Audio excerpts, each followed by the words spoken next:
Morning flight, kiss goodbye, waiting for your bright blue sky. Lonely night. Sa pumili ng after party, ito ang inyong reading. Tingnan natin kung sino ang nagmamasid sa inyo.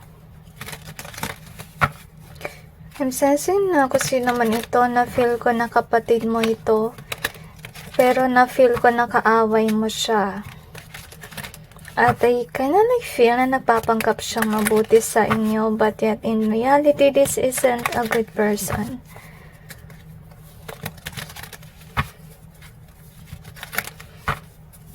Sino man ito, this is somebody who wronged you in the past.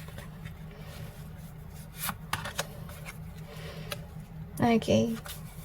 So, I feel ko nagbago itong tao na to. Nagbagong buhay siya, tapos bumalik na naman siya sa dati niyang ginagawa. So, maybe whomever this is, they have, bad habit can be. Okay, baka bumalik siya sa dating gawin na hindi siya mabuti. I-clarify natin yung cards to gain more information. This is a backstabber, na loved one. So I really feel like this is your relative.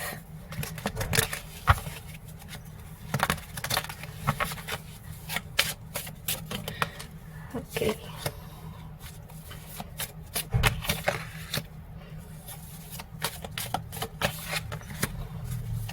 I feel na kung sino man ito yung dating tumulong sa inyo.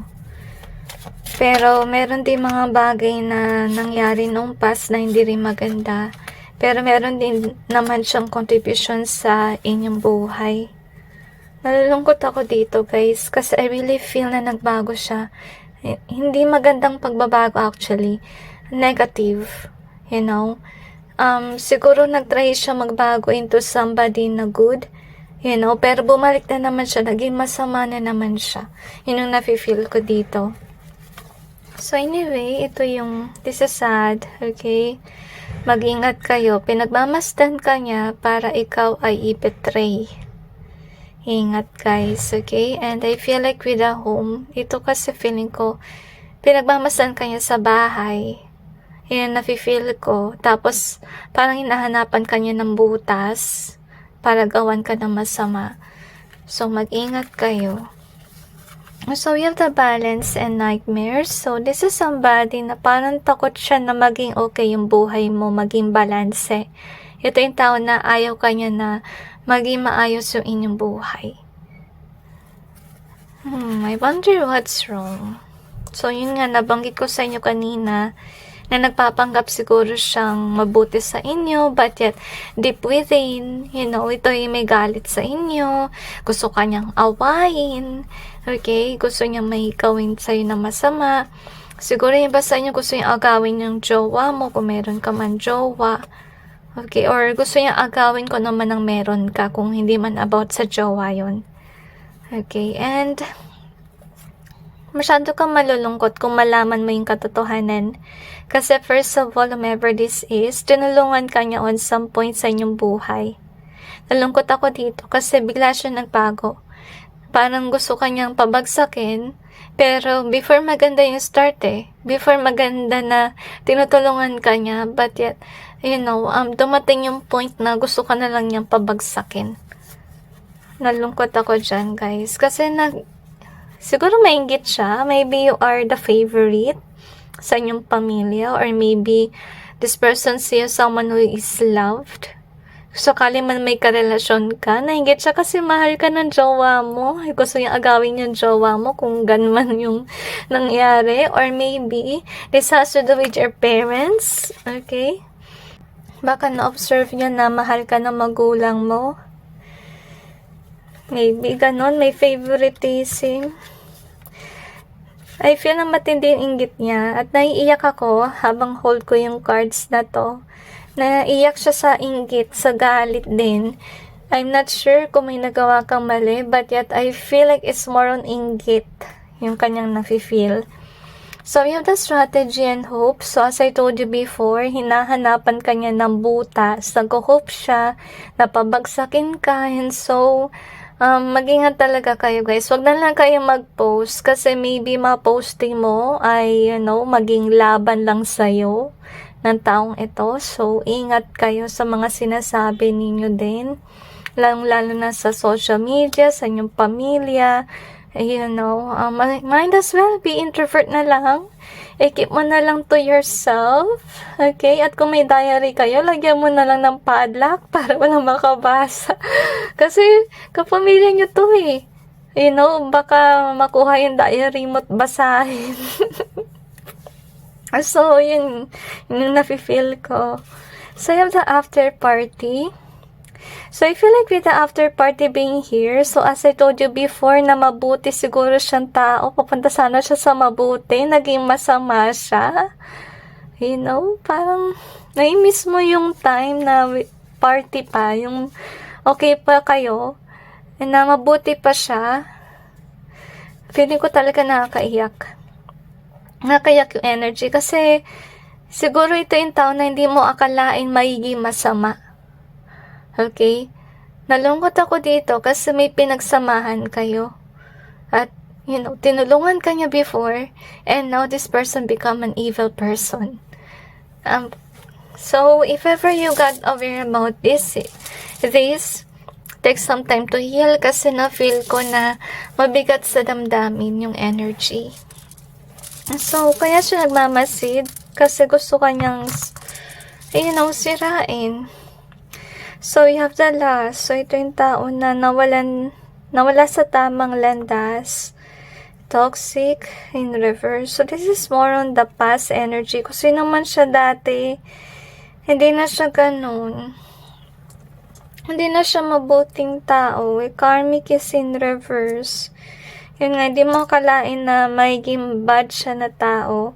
Talagang maganda yung perspective mo sa kanya. So, blessed is in his way. Gusto niya mawala yung blessing mo. So, we have this one.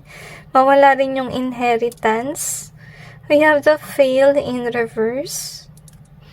We also got this one. Kasi with the fail in reverse, ibig sabihin lang nun siguro, yung buhay mo ngayon ay okay, may achievement ka. So, gusto niya sana mag-fail ka with regards sa inyong life. So, we also have thinking of you in reverse. Ito yung tao na parang busy ka siguro kaya hindi mo na siya naiisip. Okay? Or ito yung tao na hindi mo talaga naiisip na may gagawin na mali. So, you have the unique. We have the 4 in either way. 4 kasi minsan meaning yan ay home or bahay. Naka in either way siya. Ibig sabihin lang nun na parang nalalayo ka sa taong ito. Okay? Kasi nga, hindi siya mabuti sa'yo. So, maybe may gagawin yung Panginoon para malayo siya sa'yo kasi, may gagawin siyang hindi maganda sa'yo. I feel na sisiraan ka niya or sisiraan niya yung iyong buhay. So, be protective na lang. At kung may sikreto ka man sa'yo na lang, huwag ka na magbahagi sa taong ito. Mas mainam ka na lang yung gawin nyo. Kasi first of all, may mga tao din na nagbabago na hindi mabuti. Okay? Kaya nakakalungkot. May mga tao magtataksil na hindi mo akalain na ganun. So, mag-ingat kayo.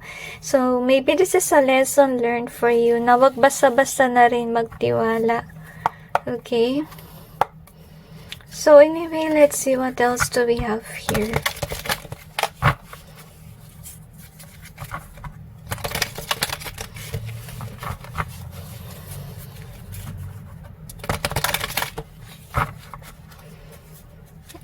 I feel na siguro sinisiraan ka niya behind the scenes and maybe you're not aware about it.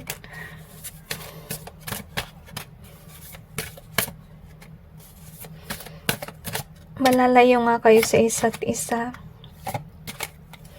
Na-feel ko rin may potential na parang mag-trigger na magkaroon siya ng accident kasi I feel na hindi na siya mabuti. Parang pinipin down siya ng Panginoon para hindi siya gumawa ng masama. Okay, so ingat talaga kayo guys. Kasi balak niyan sirain yung inyong buhay. As you can see. Kasi maybe as of now, you're just focused on you, on your career. Okay? So, nalungkot ako dito with the judgment. Kasi nakita mo naman masasaya yun nandito sa baba. So, before this person is an upright person and you're definitely enjoying kasi akala mo, tunay siyang kaibigan or pwedeng siya yung kaibigan mo sa mga kamag-anak kasi na-feel ko kapatid mo to eh. Hindi man kapatid, maybe ka-close mo sa kamag-anak, okay? At hindi mo talaga akalain may gagawin siya masama. Kasi ito yung feeling po sa ngayon na you're someone na hindi ka nag-iisip na masama against this person. But yet, I feel like this is, what God is doing. Na parang pinoprotektahan ka niya from this person, or this is also what you need to do. Na you need to be kind of like defensive or wag ka masyado maging open sa kanya. Be cautious kasi nga hindi na siya yung dating mabuting tao. Okay, so anyway, so yun nga, yung iba nga sa inyo may lover na gusto rin niya. Naiinggit siya, gusto niya yung lover mo. Ingat kayo guys, baka agawin yung lover nyo. So, we also have the coins here and this, okay? So, I'm kinda like feel na kaya siya naging masama kasi with the Empress being in reverse, ibig sabihin lang nun, hindi na siya mapagmahal. Hindi na siya gaya dati, okay? I feel na dahil may nawala sa kanya, I feel like it's more on money. Like, siguro dahil sa hirap ng buhay, maybe this person is bribed or something. Okay, kasi lumayo siya sa dati niyang gawain na mabuti. Okay? Naging masama siya. I really feel dahil sa pera. I don't know, but na-sense ko hudas. Baka binayaran siya para gawin niya to sa inyo. Na mag-spy siya sa inyo. Baka may kagalit kayo guys. Tapos, piniraan itong tao na to, kaya gusto kanyang i-betray. Ingat kayo. Feeling ko na kailangan siya ng pera, kaya siya kumagat. Okay? Kaya siya nag-fail sa test ng Panginoon, which is sad. So, mag-ingat talaga kayo at huwag kayong basta-basta magbibigay ng info, sikreto. I really feel na kailangan yung i-deactivate yung account ninyo para hindi niya makita yung mga nangyari sa inyong buhay or so forth. Huwag kayong mag-alala kasi kapag di-activate nyo yung account nyo sa social media, hindi naman matatanggal yung messenger. Okay lang na deactivate na temporary lang. Huwag yung permanent para mabalikan nyo pa rin kung sakali man may pictures kayo doon, mga alaala. Yung mahalaga lang sa ngayon talaga, protektahan nyo yung sarili nyo kasi hinahanapan kayo ng butas ng taong ito. Binayaran sila para gawin yun. Okay, so far hindi pinakita kung sino may gawa nun, kung sino yung nag-bribe sa kanila. But you really have to be careful, alright? So anyway, that's it with regards to your reading. I just hope this may give you some insight and awareness, and God bless all of you.